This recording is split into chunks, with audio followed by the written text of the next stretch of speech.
Hello everyone, welcome back. I want to share with you guys today an ambidextrous AR pistol setup. Okay, so I just finished setting this up for a couple. The situation is that the husband, right eye dominant, the wife, left eye dominant, and she's got arthritis. So sometimes she has to shoot on one left hand, sometimes she has to shoot on the right side, depending on what how her hand is feeling. So the point is that the gun needed to be able to shoot left side and right side. It had to be an ambidextrous gun. I considered, basically I had them try a standard AR-15 first, and what we found is that the barrel was a little too heavy for the wife. Okay, so when she was holding the gun up and shooting, after a while she would get tired. I had her try out one of my AR pistols, mine with a 7.5-inch barrel, and she loved it. The gun was light. She could hold it, shoot it for a long time. She was very comfortable shooting with. And after a couple of training sessions, we decided that would probably be the best gun for her. So I had her order a Radical AR pistol with a 7.5-inch barrel. Now the reason, first of all, that I had her order the Radical is because I knew they were shipping. I had just gotten an AR for myself. I had just received it like a week before she decided to order it, so I knew they were shipping. There was a 10-week delay. That's fine. We just received it now in December 2020, about a week ago. So we knew there was going to be a 10-week delay, but at the same time, I knew I was going to get the gun. So I had her order the AR. It arrived at the FFL about a week ago, and basically she had me set it up for her. So the cool thing about the Radicals is they do ship with the ambidextrous safety. That's important for two reasons. Obviously, if she's shooting left-handed, normally she would want that the thumb switch on the left side. But the other issue is that because of her arthritis situation, okay, sometimes she cannot flip that safety switch with just one finger. So she can't. Sometimes she can't do it with a thumb alone. Sometimes she can't do it with her index finger alone. But she's always able to do it if she can use two fingers. Okay, so by putting thumb on one side, index finger on the other side, she's able to use both fingers to flip the safety on and off. Okay, so this was a really important thing for her to have because of her arthritis situation. Okay, so that's the safety. So the next thing was the sling situation. Okay, so I needed a sling that would basically that could go left side or right side. And what I did is I put these M-lock, because this is an M-lock rail over here. I got her I had her get the one that was the most skeletonized to keep the gun as light as possible. And what I did is I put a QD mounting point on both sides. Okay. First of all, I really like these slings. You see how it's like a little triangle thing? It's a little bit smaller. So I tend to like these a lot. So it can go either on this side or on this side. So she can put it on this side, the husband can put it on the other side. And the cool thing about these Radical AR pistols is that they come with the SB A3 brace, which also has a QD mounting point, and that will also attach to either side. Okay, so you can put it on that side, or you can put it on this side. Oops, we just lost it. And again, this is really where it pays to get the small triangle ones, because this is a really cramped area over here, and the smaller one really fits it a lot better. And these are basically the same price. So the way I set up the slings is, if you're shooting this right-handed, right, I'll have you put the front sling point on the left side, and then the rear one on the right side. So they're on opposite sides. Okay, so the reason they're on opposite sides is because this helps control the gun a lot better. The other thing is that you can also do, if you're shooting right-handed, you can come out and do a left side transition, right, without this, without this choking you. Okay, if this was on the other side, this would choke you. With this, you can go back and forth to either side. So these 2D mounts are pretty cheap. I think they were like $10 or $15. The sling itself, I think it's a $10 sling, nothing too expensive. With this one over here, one of the things that I checked, it does have like a screw and bolt system. So you, basically I Loctited that. Okay, so that's really important. You have to, anything that screws, you gotta Loctite. Okay. Same thing over here with this ambidextrous safety. I almost forgot to mention it. This is the way these ambidextrous safeties are. It's just a standard safety selector switch, and then there's an extra piece that basically just screws on the right side. Well, they usually don't Loctite that down, and I guarantee you it will vibrate loose, and you'll lose the screw, and you'll probably lose the switch itself. So yeah, so if you get an ambidextrous safety selector, you must unscrew that screw, Loctite it, screw it back in, and let it dry. Okay, so that's really important. All right, so that's the sling situation. Let's talk about the light. Okay, I've got here the Streamlight TLR1 HL 1000 looms. Initially, my initial thought was to use a standard rifle light. However, you can see this is almost as long as the rail itself. All right, and the other thing is because it's so long, right? If I mounted it on this side, I would not be able to flip the sling around to this side. Okay, so so by putting the light on the side over here, kind of limits my sling options. Right, I can't keep going back and forth from left side to right side. So the other problem with this is if I attach this, I would have to use a pressure pad, right? Which is fine if you're only shooting righty or only shooting the lefty, right? Because you gotta zip tie down the wire. So you know, if you mount this on the, if your sling is on the left side, this has to go on the right side.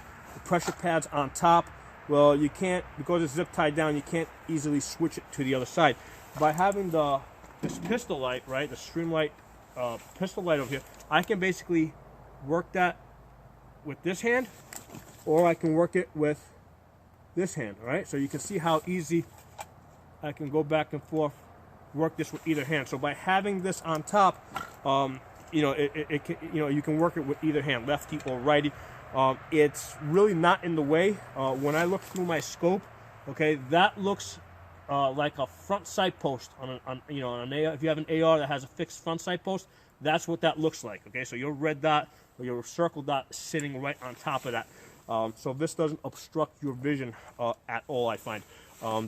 So naturally, I had to, because the light's up here, I had to move my backup sights over here. The back side, you know, first of all, the red dot on this is the Holosun 503CU.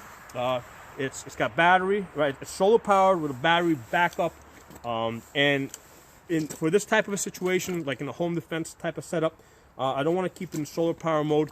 I want to switch it to manual mode, right, to battery mode, because remember this has that auto. It basically powers down after 10 minutes of non-use, and then it has shake awake, where it, you know, once you pick it up, it comes back on. Okay, so you're not going to run down your battery. The reason why I want to keep it in manual mode is because I want to set the brightness setting, okay, so that I can see my circle dot regardless of whether the light is on or light is off. Because if you keep it in solar power mode and it manually adjusts, well, what's going to happen is the sensor's on top, and then if you're shooting in a dark situation, it's looking up, it's seeing that there's not much light, so it powers your circle dot down. But then that circle dot's going to wash out once you turn on 1,000 looms of light. Okay, so what I want to do is I want to manually set my circle dot so that I can see it regardless of whether the light is on or light is off. Okay, so that's why you want to, you know, your home defense rifle, you want to set this up in manual mode. So that's how I'm going to set this up for her. So as far as the backup sights, you know, basically I got it obviously behind the light, because that's the only place where it can go. It's got to go behind the light. I got a co-witness. Okay, if for some reason this red dot stopped working, okay, you know, I mean, it doesn't matter if the sights are so close to each other. I mean, if you think of it this way, when you're shooting your Glock, right, or any other pistol, you know, how close are is your front sight and your rear sight, right? And you can still hit your targets out to about, you know, 30 yards. Okay, so the sights being this close is not a problem as far as I'm concerned, because basically, like I said, these are backup sights, and the other reason why I like having them there is if I need to change out the red dot. You know, let's say I take this off, put another one on here. Well, it's really easy and fast for me to zero in the replacement red dot, because I use the iron sights as a reference point. I zero to that, and then usually I just gotta take a couple of shots, and you know, I'm able to zero pretty quickly. Okay, because simply by zeroing to your iron sights will usually bring you within 1 or 2 inches at about 30 yards. Okay, so anyway, most of the time these will be down, and again, anything with screws is Loctited down. Okay, so all the QD mounting points here, they're all Loctited down. Front rear sight Loctited down. The blue Loctite, of course, so you can take it off if you want to. The same thing with the scope, Loctited down. I did not lock down the light because that's something that we may want to take on and off pretty pretty often, right? If we're shooting this in the daytime, we probably don't want that on there, so that's something that's going to go on and off. So that didn't lock down, but anything else with screws gets Loctited down. So yeah, that's the ambidextrous AR pistol setup. It's I think she's gonna love it. She hasn't shot this gun yet. When she got it, it just had it was just a flat top. It didn't have anything on it. Yeah, I'm gonna edit this part in. I forgot to mention the linear compensator. Really important on an AR pistol or any AR that has a barrel of less than 16 inches. The gun is extremely loud. Okay, if you have a barrel that's less than 16 inches, so you need this linear compensator. Basically, you unscrew the bird cage flash hider that comes with it, and you screw this on. It takes a little bit of work to get it on there. What I did is I removed the rail, right? Because you don't want to like clamp onto the rail because you're gonna bend it or you're gonna break the receiver. You're gonna remove the rail. And then what you do is you use a vise to clamp the barrel, right? You wrap the barrel in some type of a cloth or rubber. Actually, use rubber to hold it in place. So you clamp the barrel, and then you remove the bird cage that comes with it, and then you put this on there because this sends the noise downrange. And that's the reason why I got the 7.5-inch barrel instead of a 10-inch barrel, because if I got the 10-inch barrel, then this would have added to it, and then again now the gun's getting longer and heavier. By starting off with a 7.5-inch barrel and adding this extra 2 or 3 inches over here, the gun still stays short and light. Okay, the lightness was an important requirement here. The gun had to stay light so that the wife could easily shoot this gun. Okay, so linear compensator. This one I got from Midway. It costs somewhere between $30 and $50. So that's something that you're going to absolutely need if you have an AR pistol. Otherwise, the gun just gets too loud and it's just unpleasant to shoot. And you're just not going to want to practice as much. And especially women, they're not going to want to practice with the gun if it's unbearably loud. Okay, this makes it comfortable to shoot. So, let me tell you guys the backstory to this. A couple of months ago, the couple called me up and they told me they just bought a new pistol, and they wanted me to meet them at a range to train them on it, right? The husband had shot like hunting rifles before. She had never shot any guns before, okay? So I got there, she was shooting, she had just bought the SIG 365, which is a tiny little pistol. And, I went through all the gun safety stuff with her, how to hold the gun, how to stand, how to lean into the gun. And she's, now this is a small woman and an older woman, okay? And like I said, she's left eye dominant.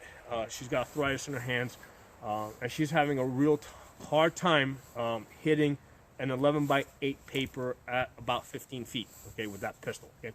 So I had brought along my PX9, which is a 9mm AR style rifle, and the reason why I brought that along is because I knew that she would have a 9mm pistol, and when I saw that she couldn't hit anything with the little pistol, I said, okay, here, try this rifle.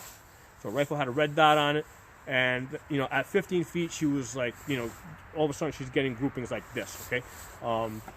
Then I had her go out to 30 feet. I took her all the way out to about almost 85 feet, and she's still, she's hitting an 8x11 paper. And then, she's like, oh, this is great. This is what I need. I go, yep, that's definitely what you need. Then I went through the whole thing with her. I explained that the rifle is the primary gun, pistol's a backup gun, or you use your pistol to fight your way to your rifle. So we did a couple more training sessions together at this location, at this range that I met her at. And then at some point I'm saying, okay, listen, at this point we know what's going to work best for you. We know what you need. And then I told her, listen, you're going to order yourself an AR AR pistol, 7.5-inch barrel. You know, in fact, I sent her a link to exactly what she should get. And I said, okay, this is the FFL you're going to send it to, you know, and, you know, 10 weeks later, you know, she got the rifle, and I'm setting it up for her. She has not shot this yet. She's going to love it when she gets it. So I just wanted to share that experience for you guys.